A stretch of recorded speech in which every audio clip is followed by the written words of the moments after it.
ಕೃಷ್ಣರಾಜಪೇಟೆ ತಾಲೂಕಿನ ಹೊಸಹೊಳಲು ಗ್ರಾಮದ ಪವಾಡ ಕ್ಷೇತ್ರವಾಗಿ ಪ್ರಸಿದ್ಧಿ ಪಡೆಯುತ್ತಿರುವ ಶ್ರೀ ಗುರು ಕರಿಬಸವೇಶ್ವರ ಅಜ್ಜಯ್ಯ ಸ್ವಾಮಿ ದೇವಾಲಯದಲ್ಲಿ ಗುರು ಪೂರ್ಣಿಮೆಯ ಅಂಗವಾಗಿ ವಿವಿಧ ಧಾರ್ಮಿಕ ಕಾರ್ಯಕ್ರಮಗಳು ಶ್ರದ್ಧಾಭಕ್ತಿಯಿಂದ ನಡೆದವು. ದೇವಾಲಯದ ಪ್ರಧಾನ ಅರ್ಚಕರಾದ ಶ್ರೀ ಸುರೇಶ್ ಅಜ್ಜಯ್ಯ ಅವರ ನೇತೃತ್ವದಲ್ಲಿ ಮುಂಜಾನೆಯಿಂದಲೇ ರುದ್ರಾಭಿಷೇಕ, ಗಣಪತಿ ಹೋಮ, ನವಗ್ರಹ ಹವನ ಹಾಗೂ ಗುರು ಪಾದಪೂಜೆ ಸೇರಿದಂತೆ ಹಲವು ವೈದಿಕ ಪೂಜೆಗಳು ನೆರವೇರಿದವು. ಗುರುಮೂರ್ತಿಗೆ ವಿಶೇಷ ಅಲಂಕಾರ ಮಾಡಲಾಗಿದ್ದು, ನೂರಾರು ಭಕ್ತರು ದೇವರ ದರ್ಶನ ಪಡೆದು ಪೂಜೆ ಸಲ್ಲಿಸಿ ಆಶೀರ್ವಾದ ಪಡೆದರು. ಕಾರ್ಯಕ್ರಮದ ದಿವ್ಯ ಸಾನ್ನಿಧ್ಯ ವಹಿಸಿದ್ದ ಶ್ರೀ ಕಾಪನಹಳ್ಳಿ ಗವಿಮಠದ ಪೀಠಾಧ್ಯಕ್ಷರಾದ ಶ್ರೀ ಚನ್ನವೀರ ಮಹಾಸ್ವಾಮೀಜಿ ಮಾತನಾಡಿ, ಗುರು ಪೂರ್ಣಿಮೆಯು ಗುರುಗಳಿಗೆ ಗೌರವ ಸಲ್ಲಿಸುವ ಪವಿತ್ರ ದಿನವಾಗಿದ್ದು, ಗುರುಗಳ ಆಶೀರ್ವಾದ ಜೀವನದ ಯಶಸ್ಸಿಗೆ ಅತ್ಯಂತ ಮುಖ್ಯ ಎಂದು ತಿಳಿಸಿದರು.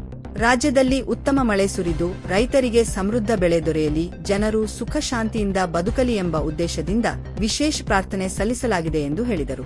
ಜೊತೆಗೆ ಪ್ರಕೃತಿಯನ್ನು ಉಳಿಸಿ ಬೆಳೆಸುವುದು ಪ್ರತಿಯೊಬ್ಬರ ಜವಾಬ್ದಾರಿ ಎಂದು ಕರೆ ನೀಡಿದರು. ಗುರು ಪೂರ್ಣಿಮೆ ಪ್ರಯುಕ್ತ ನಡೆದ ಈ ಧಾರ್ಮಿಕ ಕಾರ್ಯಕ್ರಮದಲ್ಲಿ ಭಕ್ತರು ಹೆಚ್ಚಿನ ಸಂಖ್ಯೆಯಲ್ಲಿ ಭಾಗವಹಿಸಿ ಭಕ್ತಿ ಸಮರ್ಪಣೆ ಸಲ್ಲಿಸಿದರು. ಓಂ ಶ್ರೀ ಗುರುವೇ ನಮಃ. ಸ್ವತಂತ್ರ ಸಿದ್ಧಲಿಂಗೇಶ್ವರಾಯ ನಮಃ. ಓಂ ಶ್ರೀ ಗುರು ಬಸವಲಿಂಗಾಯ ನಮಃ. ಇವತ್ತಿನ ದಿವಸ ನಮ್ಮ ಹೊಸಳ ಗ್ರಾಮದಲ್ಲಿ ಇವತ್ತು ಕರಿಬಸವ ಅಜ್ಜಯ್ಯನವರ ಅಂದರೆ ಇವತ್ತು ಗುರುವಿನ ಪೂರ್ಣಿಮೆ ಅಂತೇಳಿ. ಗುರು ಪೂರ್ಣಿಮೆ ಅಂದರೆ ತಂದೆ ತಾಯಿ ಮನೆಯಲ್ಲಿ ಎಷ್ಟು ಮಕ್ಕಳ ಜವಾಬ್ದಾರಿಯಿಂದ ನೋಡ್ತಾರೋ ಹಾಗೆ ಗುರು ಪೂರ್ಣಿಮೆ ಅಂತಕ್ಕಂಥದ್ದು ನಮ್ಮ ವರ್ಷಕ್ಕೆ ಒಂದು ಸಾರಿ ಬರುವಂಥ ಹುಣ್ಣಿಮೆ.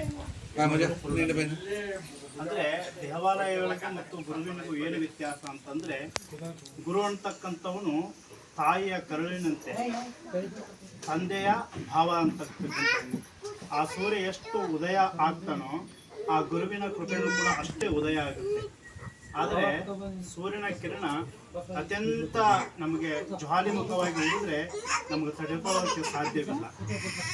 ಪ್ರಕೃತಿ ಇರಕ್ಕಾಗಬೇಕಾದ್ರೆ ಭಾರಿ ಕಷ್ಟ. ಹಾಗಾಗಿ ಆ ಗುರುವಿನ ಮರೆ ಹೋದರೆ, ಆ ಗುರುವಿನ ಹರ ಮುಣಿದರೆ ಗುರು ಕಾಯುವರು, ಗುರಿ ಮುಣಿದರೆ ಇನ್ಯಾರು ಜಗತ್ತಲ್ಲಿ ಕಾಯುವರು ಇರತಕ್ಕಂಥ ಮಾತನ್ನ ಸಕಲ ಚರಾಚರ ಜೀವಗಳ ರಾಶಿಗಳಲ್ಲಿ ಕೂಡ ಗುರು ಯಾರಿಗಾಗಿ ತ್ಯಾಗಮಯಿ ಆಗಿದ್ದಾನಂತಂದ್ರೆ ಸಕಲ ಚರಾಚರ ಜೀವಿಗಾಗಿ ಅವನು ತ್ಯಾಗ ಆಗಿದ್ದಾನೆ ಅಂತ ಗುರು ಪೂರ್ಣಿಮೆ ಅರ್ಥಪೂರ್ತಕವಾಗಿ ಇವತ್ತು ಈ ಹೊಸಳ ಗ್ರಾಮದಲ್ಲಿ ಮಾಡಿದ್ದಾರೆ.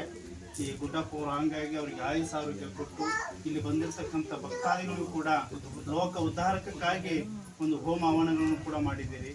ಅಂದರೆ ಹಿಂದೆ ದಕ್ಷ ಬ್ರಹ್ಮ ಅಂಥೇಳಿ ಹೋಮ ಕೊಂಡದಲ್ಲಿ ಏನೆಲ್ಲ ಮಾಡೋ ಅವಘಾತಗಳಾಯಿತು. ಹಾಗಾಗಿ ಈ ಹೋಮ ಮಾಡೋ ಉದ್ದೇಶ ಏನಂದರೆ ಶಾಂತಿ, ನೆಮ್ಮದಿ, ಎಲ್ಲ ಗಿಡಮೂಲಿಕೆಗಳನ್ನು ಹಾಕೋದ್ರ ಮುಖಾಂತರ ಇಲ್ಲಿರ್ತಕ್ಕಂಥ ಏನೋ ಒಂದು ಕೆಟ್ಟ ದೃಷ್ಟಿಗಳಾಗಿರ್ಬೋದು, ಮನುಷ್ಯರ ದೃಷ್ಟಿ ಆಗಿರ್ಬೋದು, ಬೇರೆ ಬೇರೆ ದೃಷ್ಟಿಗಳಾಗಿರ್ಬೋದು, ಆ ಗಿಡಮೂಲಿಕೆ ಕಡೆ ಹಾಕಿ ಮಂತ್ರ ಉಪದೇಶದಿಂದ ಮಾಡೋದ್ರ ಮುಖಾಂತರ ಅವೆಲ್ಲವೂ ಕೂಡ ಒಡೆದು ಹೊಡುತ್ತೆ ಅನ್ನತಕ್ಕಂಥದ್ದು ಶಾಸ್ತ್ರ ಉಲ್ಲೇಖದಲ್ಲಿ ಇದೆ.